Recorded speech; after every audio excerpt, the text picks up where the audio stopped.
After the resurrection of Jesus, his disciples carried the gospel to the ends of the earth. But their journeys did not end in comfort.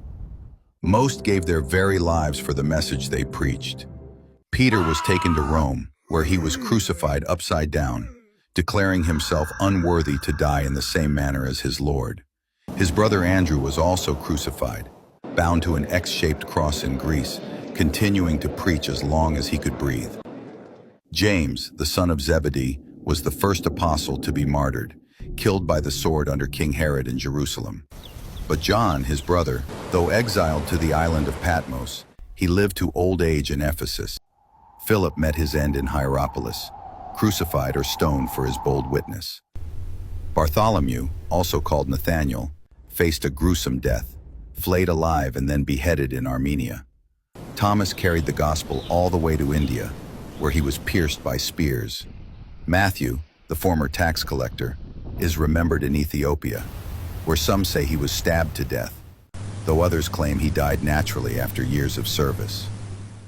James, the son of Alphaeus, was martyred in Jerusalem, struck down by stones and a club.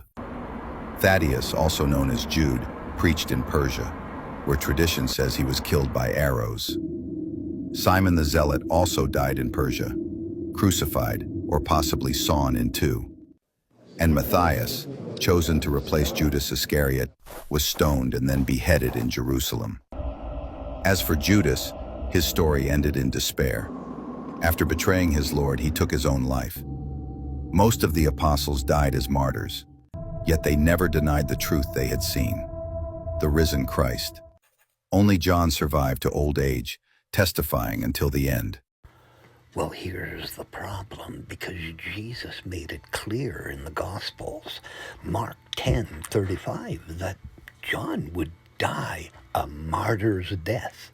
So who informs us of this death? Well, his friend Papias, the man that's sitting with him polishing the Gospels. A heretic even supports that fate. Jesus made it clear he would suffer a martyr's death, and he did. Papias says he was murdered by Jews. Would not have been uncommon at that time. The historians of the day make it very clear. Irenaeus, for example, the pupil of Polycarp, who's the convert of the Apostle John, that he lived to the reign of Trajan, in other words, in his old age. But it doesn't mention the fact that John knew Papias. They were friends. Papias was converted by him. And did you notice that Philip was executed where? At Hierapolis, and that's where Papias was pastoring that church. Coincidence? Highly unlikely. Papias makes it very clear that John the Apostle was murdered by Jews. And it stands to reason, because it was common in that day and age.